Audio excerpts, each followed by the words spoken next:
Welcome to our exploration of Genesis, chapter 5, the descendants of Adam and the line of Seth. This chapter delves into the genealogy tracing from Adam through his son Seth, extending the lineage that would eventually lead to Noah.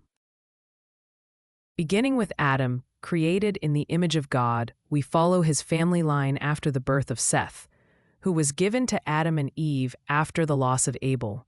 As the chapter unfolds, it's clear that each generation was marked by longevity and purpose. Adam lived for 930 years, and then came Seth, living for 912 years, fathers, sons, and brothers following a divine plan. Seth's lineage was distinct from that of Cain's, marked by a spiritual legacy.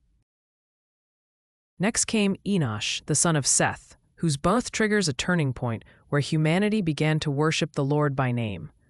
This represents a spiritual revival that sets Seth's line apart. Then, as the family tree grows, we see Kenan, Mahalalel, Jared, each living for several centuries, embodying resiliency and continuity in their faith and way of life. With each link in this lineage, the importance of spiritual heritage is underscored, emphasizing the belief in a benevolent creator. Highlighting this line is Enoch, renowned not only for his devout life, but for the unique way he lived it. Enoch walked faithfully with God, and instead of facing death, he was taken to be with God at 365 years. His story teaches us that faithfulness can transcend even death.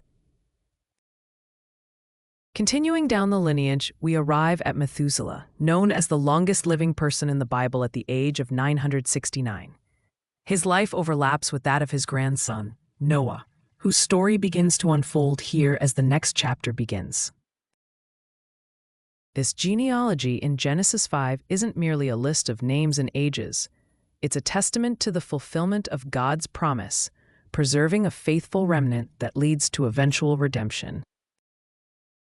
Spanning from Adam to Noah, this lineage reminds us of the legacy of faith and obedience that remains vital through the ages.